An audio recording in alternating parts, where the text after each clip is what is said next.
വെറും 4 വയസ്സുള്ള ഒരു പെൺകുട്ടി എന്ന് പറയുന്നതിലുപരി പെൺകിടാവ് എന്ന് പറയുന്നതായിരിക്കും നല്ലത്. 4 വയസ്സുള്ള ഒരു പെൺകിടാവിനെ ഒരു 22കാരൻ പീഡിപ്പിച്ചു. നമ്മുടെ സ്വന്തം കേരളത്തിൽ ലജ്ജയില്ലാത്ത സംസ്കാരം ആര് പഠിപ്പിച്ചു? എവിടുന്ന് കിട്ടി? എങ്ങനെ സ്വബോധമെങ്കിൽ ഒരു പെൺകുട്ടിയുടെ അല്ലെങ്കിൽ ഒരു പെൺകിടാവിന്റെ മുഖത്ത് നോക്കി കാമത്തിന്റെ നോട്ടം നിന്റെ മൈൻഡിൽ ഉത്ഭവിച്ചു?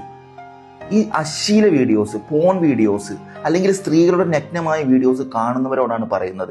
നിങ്ങൾ കണ്ടു തുടങ്ങിയവരാവട്ടെ അല്ലെങ്കിൽ കണ്ട് അഡിക്റ്റ് ആയവരാവട്ടെ, ആരായാലും ഇന്ന് തന്നെ അത് അവസാനിപ്പിക്കണം.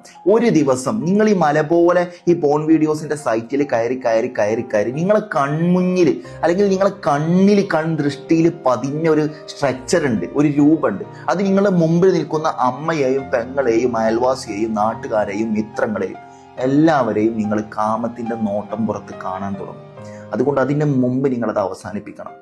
വീഡിയോയിൽ കണ്ട് പകർത്തി ഒന്ന് പ്രാക്ടിക്കലായി ചെയ്യാനുള്ളൊരു മൈൻഡ് നിങ്ങളിൽ ഉത്ഭവിക്കുന്നൊരു ദിവസം വരും. അതുപോലെ ഈ ഭയമില്ലാത്ത പേടിയില്ലാത്ത ഈ നിയമവ്യവസ്ഥയും മാറണം. ജയിലിൽ പോയി 500 റുപ്യ മാസം കൂലി ശമ്പളം വാങ്ങി വന്നിട്ട് പൊറാട്ടയും ചപ്പാത്തിയും ബിരിയാണിയും തിന്ന് മടക്കി വിടുന്ന ആ സിസ്റ്റം ഉണ്ടല്ലോ, അത് മാറണം. അറബ് രാജ്യങ്ങളിലെ നിയമങ്ങൾ ഈ നാട്ടിൽ വരണം. അത് ഒരാളെ തൂക്കിക്കൊല്ലാനോ ഒരാളെ കൊല്ലാനോ ഉള്ള പൂതിക്കും ആശയ്ക്കും വേണ്ടി പറയല്ല. എടാ, ഒരു പെൺകുട്ടിയെ 4 വയസ്സുള്ള പെൺകുട്ടിയെ പീഡിപ്പിച്ചു എന്ന് പറഞ്ഞാൽ ഓൻ്റെ മൈൻഡ് എന്തായിരിക്കും? ഇസ്ലാമിക നിയമപ്രകാരം ഒരു കല്യാണം കഴിഞ്ഞ ഒരു സ്ത്രീയെ പീഡിപ്പിച്ചാൽ അവനെ റജം ചെയ്യണം എന്നാണ്. അത് എറിഞ്ഞു കൊല്ലണം, കല്ലുകൊണ്ട് എറിഞ്ഞു കൊല്ലണം. അവൻ്റെ മരണം വരെ അവൻ എറിഞ്ഞു കൊല്ലണം എന്നാണ്.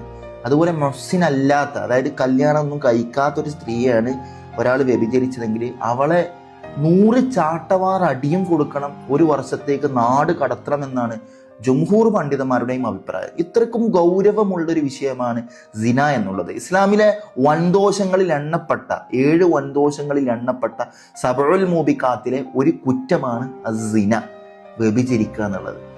അതൊരു പിഞ്ചു കുഞ്ഞിനാകുമ്പോൾ നിങ്ങൾ ചിന്തിച്ചു പോയിക്കാണെങ്കിൽ നമുക്ക് നിയമത്തെ പേടിയില്ലല്ലോ, നിയമവ്യവസ്ഥയെ നമുക്ക് ഭയമില്ലാത്തതുകൊണ്ടല്ല ഇത്രയും ലാവിഷായിട്ട് ഓനിത് പരസ്യമായി ചെയ്യണത്. നിങ്ങൾ സുഹൃത്തുക്കളിലേക്ക് ഈ വീഡിയോ ഷെയർ ചെയ്യണം. നിങ്ങൾ ഈ പോൺ വീഡിയോസും ഈ മറ്റേ അശ്ലീല വീഡിയോസും സ്ത്രീകളുടെ നഗ്നമായ വീഡിയോസൊക്കെ കാണുന്നവരിലേക്ക് തീർച്ചയായും ഈ വീഡിയോ ഷെയർ ചെയ്യണം. ആരെങ്കിലൊക്കെ മാറിക്കിട്ടിയാൽ ഇത് ഈ സമൂഹത്തിന്, ഈ സൊസൈറ്റിക്ക്, ഈ കമ്മ്യൂണിറ്റിക്ക് ഉപകാരമാണ്. നാളെ നിങ്ങളുടെ സുഹൃത്തായിരിക്കും ഈ ഒരു തെമ്മാടിത്തരം ചെയ്യുക. കാരണം നിങ്ങൾക്ക് തോന്നും ഞാൻ ഈ സൈറ്റിലെ വീഡിയോസ് ഒന്ന് കാണുമ്പോൾ ഇന്ത്യയിൽ അങ്ങനെ ഒന്നും ഉണ്ടാവും. അത് കണ്ട് വീഡിയോയിൽ കണ്ട് മടുത്തൊരു സാധനം പ്രാക്ടിക്കലായി ചെയ്യാൻ ഒന്നുമില്ലെങ്കിൽ ഇന്ന നഫ്സല അമ്മാറത്തും ബിസൂ എന്നാണ്. ഒരാളുടെ സ്വശരീരം മോശപ്പെട്ട കാര്യങ്ങളോട് കൽപ്പിക്കുന്നതാണ്. അത് കൽപ്പിക്കണം, അത് ദിവസം നിങ്ങൾ ചെയ്യും. അതിന്റെ മുമ്പ് നിങ്ങൾ അത് അവസാനിപ്പിക്കണം. ദയവ് ചെയ്ത് അവസാനിപ്പിക്കണം. ഇൻഷാ അല്ലാഹ്. അസ്സലാമു അലൈക്കും.